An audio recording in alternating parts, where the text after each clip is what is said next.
গতকাল সারা দেশে একটি হত্যাকাণ্ডের সিসিটিভি ফুটেজ ভাইরাল হয়েছে, যেখানে দেখা গেছে যে কি নির্মমভাবে 15 সেকেন্ডে 13 বার হাতুড়ির আঘাত দিয়ে মেরে ফেলা হলো তার সহকর্মীকে। একজন ব্যক্তিকে কতটা নির্মমভাবে হত্যা করা যায়, যেই সিসিটিভি ফুটেজ কিন্তু লাখো কোটি মানুষের হৃদয়ে নাড়া দিয়েছে, রক্তক্ষরণ করেছে। ঘটনাটি ঘটেছে বগুড়া শহরের অন্যতম প্রাণকেন্দ্র শহরের দত্তবাড়ি শতাব্দী ফিলিং স্টেশনে। সেই ফিলিং স্টেশনটিতে রাত আনুমানিক 2:30টার দিকে ইকবাল হাসান নামে সেই পাম্পের ক্যাশিয়ারকে কিন্তু নির্মমভাবে হত্যা করেছে তারই সহকর্মী রাকিবুল ইসলাম রতন। কারণ হিসেবে যেটি রতন স্বীকারোক্তি দিয়েছেন, যে কারণটি আমাদের কাছে মনে হয়েছে যে ব্যক্তিগত ক্ষোভ এবং শুধুমাত্র তার ভিতরের যে একটি প্রতিশোধের স্পৃহা, সেই প্রতিশোধের স্পৃহা থেকে কিন্তু তিনি নির্মমভাবে কেড়ে নিয়েছেন একজন ব্যক্তির প্রাণ। তিনি যেটি জানিয়েছেন যে সেই পাম্পে মাঝে মাঝেই তেল চুরির ঘটনা ঘটত, তেল বিক্রি নিয়ে নানা অনিয়ম হতো। সেই অনিয়মের সাথে জড়িত ছিল যিনি মারা গিয়েছেন, তিনি ইকবাল হাসান। কিন্তু সেই ইকবালই উল্টো আসলে এই রতনকে সেই অনিয়মের কাণ্ডারি বলে তাকে বারংবার মালিকের কাছ থেকে অপদস্থ করে, এবং এর একটি পর্যায়ে আসলে ইকবালের দ্বারা তিনি চড়থাপ্পড়ের শিকার হন, এবং রতন আসলে সেই ক্ষোভ এবং ভিতরে সেই প্রতিশোধের স্পৃহা থেকেই রাত 2:30টার দিকে কিন্তু একাই, সিসিটিভি ফুটেজে যেটি স্পষ্ট দেখা গেছে, 2:30টার দিকে একাই প্রথমে হাতুড় দিয়ে 15 সেকেন্ডে 13 বার নির্মমভাবে আঘাত করে, এবং এরপরে তার মৃত্যু নিশ্চিত করার জন্য রেঞ্জ এবং চাকু দ্বারা তাকে আবারও হত্যা করে। আসলে যে সিসিটিভি ফুটেজটি ভাইরাল হলে সারা দেশে আলোড়ন পড়ে যায় এবং সারা দেশে কিন্তু চাঞ্চল্যের সৃষ্টি হয়, কিন্তু 12 ঘন্টার মধ্যেই সেই রতনকে কিন্তু গ্রেপ্তার করতে সক্ষম হয়েছে বগুড়ার জেলা গোয়েন্দা শাখার সদস্যরা। আভিযানিক দল তারা কিন্তু গাজীপুরের কালিয়াকোট থেকে এই রতনকে গ্রেপ্তার করেছে। গ্রেপ্তারের সময় তার কাছ থেকে সেই পাম্প থেকে নিয়ে যাওয়া 36,500 টাকা এবং যিনি মারা গেছেন নিহত ইকবাল, তার ফোনটিও কিন্তু জব্দ করা হয়েছে।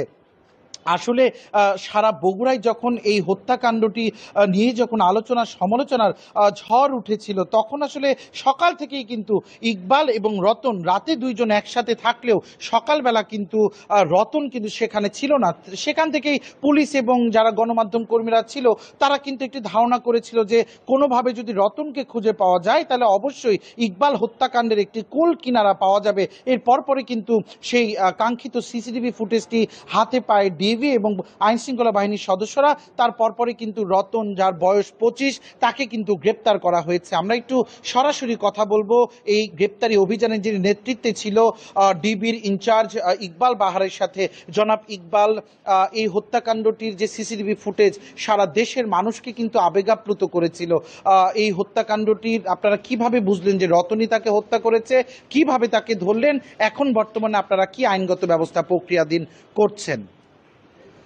ধন্যবাদ।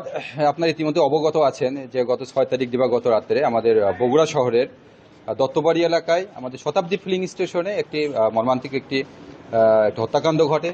উক্ত হত্যাকাণ্ডে উক্ত ফিলিং স্টেশনের সেলসম্যান ঘাতক রতন, সে ঘুমন্ত অবস্থায় রাত প্রায় 2:30টার দিকে উক্ত ফিলিং স্টেশনের ক্যাশিয়ার তাকে প্রথমে হাতুড়ি দিয়ে নির্মমভাবে আঘাত করে, পরবর্তীতে চাকু এবং সেলাইরান দ্বারা আঘাত করে তার মৃত্যু নিশ্চিত করে।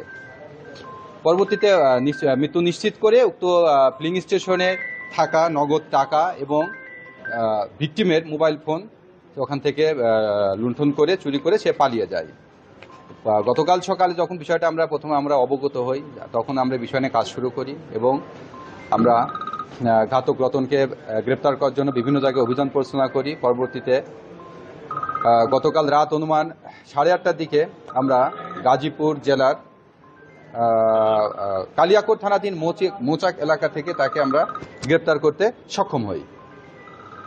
প্রাথমিকভাবে এটা আমরা জানতে পারছি তার কাছ থেকে যে উক্ত ফিলিং স্টেশনে কিছু অনিয়ম হতো। আমাদের ভিকটিম ইকবাল হাসান, সে উক্ত অনিয়মের সাথে জড়িত ছিল এবং ফিলিং স্টেশনের ক্যাশ থেকে সে টাকা সরিয়ে নিত। এই অনিয়মের বিষয়গুলো রতন উক্ত ফিলিং স্টেশনের যে মালিক পক্ষ তাকে জানায়। জানানোর কারণে ভিকটিম ইকবাল হাসান রতনের উপরে প্রচণ্ড ক্ষুব্ধ ছিল এবং ওই দিন সন্ধ্যার পরে তাকে আঘাত করে, তাকে লাঠি মারে, চড় থাপ্পড় মারে। তাকে ঘাতক রতনকে ভিকটিম ইকবাল মারার কারণে সে ইকবালের উপরে একটা রাগ পোষণ করে রাখে এবং ওই দিন রাত্রে সে ঘুমিয়ে যখন ইকবাল ঘুমিয়েছিল, ঘুমন্ত অবস্থায় রতন ওই সুযোগে ইকবালকে প্রথমে হাতুড়ি দিয়ে একাধিকবার তার মাথায় আঘাত করে ঘুমন্ত অবস্থায়, পরবর্তীতে তার কাছে থাকা চাকু এবং শিলাইরান তারা আঘাত করে তার মৃত্যু নিশ্চিত করে। জনাব ইকবাল, আমার একটি বিষয় জানার, আসলে এই ধরনের হত্যাকাণ্ড, যে হত্যাকাণ্ডগুলো সারা দেশে চাঞ্চল্যের সৃষ্টি করে, একজন মানুষ একাই সাবলীলভাবে সে হাতুড় দিয়ে একজন মানুষের প্রাণ কেড়ে নিচ্ছে, এই যে অপরাধ প্রবণতা, আসলে এই জায়গা থেকে আমরা কিভাবে বের হতে পারি, বা এর কারণ হিসেবে আপনাদের কি মনে হয়? মানুষ একজনের প্রাণ কেড়ে নেওয়ার মতো ঘটনা ঘটাচ্ছে কেন? আসলে আমাদের কোন কোন জায়গায় সংশোধনের প্রয়োজন বলে আপনি মনে করেন? ধন্যবাদ। আসলে সামাজিকভাবে আমাদের ব্যাপক জনসচেতনতার প্রয়োজন। আইন শৃঙ্খলা বাহিনীর পাশাপাশি সমাজে এই ধরনের অপরাধ নির্মূলের জন্য অবশ্যই আমাদের সামাজিকভাবে সচেতনতা গড়ে তুলতে হবে, মানুষকে অপরাধ থেকে সরে আসতে হবে, তবেই এটা সম্ভব। শুধু আইন শৃঙ্খলা বাহিনীর মাধ্যমে সমাজের সমস্ত অপরাধ নির্মূল করা সম্ভব নয়।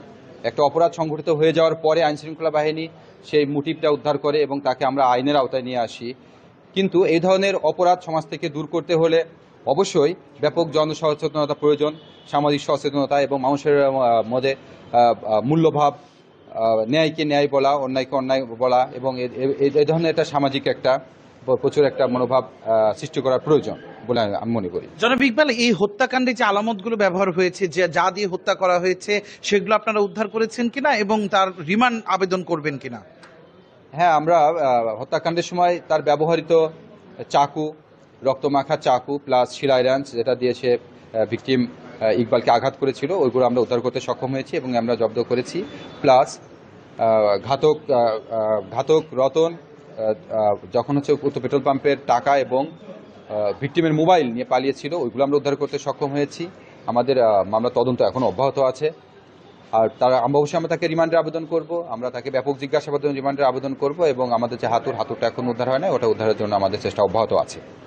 ধন্যবাদ আপনাকে। আসলে কথায় আছে যে পুলিশ চাইলে পারে না, এমন কোনো কাজ নেই। তেমনই কিন্তু একটি বিষয়, এই যে শহরের দত্তবাড়ি, শহরের অন্যতম একটি প্রাণকেন্দ্র, সেই প্রাণকেন্দ্রে যখন অফিস কক্ষে, ফিলিং স্টেশনের অফিস কক্ষে ঢুকে এই হত্যাকাণ্ডের ঘটনাটি ঘটে, তখন কিন্তু আসলে কারোরই প্রথমে মাথায় আসেনি যে যিনি মারা গেছে ইকবাল, তারই সহকর্মী, দীর্ঘদিনের সহকর্মী, যারা একসাথে একই প্রতিষ্ঠানে কাজ করেছে, তিনি নির্মমভাবে এই হত্যাকাণ্ডের পিছনে থাকতে পারেন। আসলে পুলিশ কিন্তু তদন্ত করে মাত্র 12 ঘন্টার মধ্য থেকে তথ্য প্রযুক্তির সহযোগিতা নিয়ে গাজীপুরের কালিয়াকোট থেকে 25 বছর বয়সী এই যুবককে কিন্তু গ্রেপ্তার করতে সক্ষম হয়েছে। শহরের আনাচে কানাচে এইরকম আসলে নানাভাবেই দিন দিন যেভাবে হত্যাকাণ্ডের ঘটনা ঘটছে, আইন শৃঙ্খলা বাহিনীর সদস্য থেকে শুরু করে সচেতন মহলের সকলেই বারবার যেটি বলার চেষ্টা করছে, যে কোনো ধরনের রাগ, ক্ষোভ কিংবা প্রতিশোধ নিতে গিয়ে কখনোই আইন হাতে তুলে নেওয়া উচিত নয়। আসলে যখনই মানুষ আইন নিজের হাতে তুলে নিয়েছে, তখনই কিন্তু এই ধরনের নির্মম হত্যাকাণ্ড কিংবা অপরাধের ঘটনা ঘটেছে, যেই ঘটনাগুলো কিন্তু সাধারণ মানুষের হৃদয়ে রক্তক্ষরণ করেছে। আজকে একদিকে যেরকম প্রাণ গেল একজন কর্মচারী ইকবাল হাসানের, একই সাথে তাকে হত্যার দায়ে কিন্তু কঠোর আইনগত ব্যবস্থা নেওয়া হবে।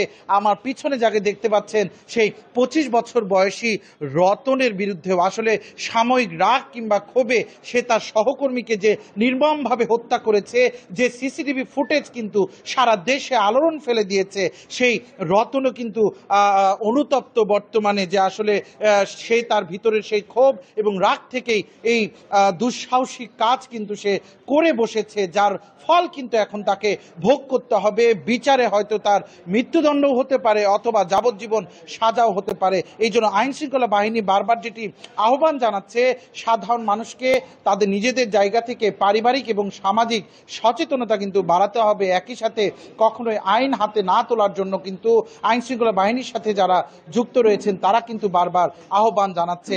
শহরের দত্তবাড়ির যে চাঞ্চল্যকর হত্যাকাণ্ড, ইকবাল হত্যাকাণ্ডের যেহেতু মূল অভিযুক্ত এবং একমাত্র অভিযুক্ত গ্রেপ্তার হয়েছে, একই সাথে উদ্ধার হয়েছে হত্যাকাণ্ডে ব্যবহৃত সকল আলামত, এই নিয়ে আসলে এই মামলার যে মূল রহস্য তা কিন্তু ইতিমধ্যেই উদ্ঘাটন হয়েছে। বগুড়া জেলা গোয়েন্দা শাখা থেকে ফিলিং স্টেশন কর্মচারী ইকবাল হাসান হত্যাকাণ্ড নিয়ে মূল অভিযুক্ত গ্রেপ্তার সংক্রান্ত আমার কাছে আজকে এটি ছিল সর্বশেষ। যুক্ত ছিলাম আমি বগুড়া প্রতিনিধি সঞ্জু রায়।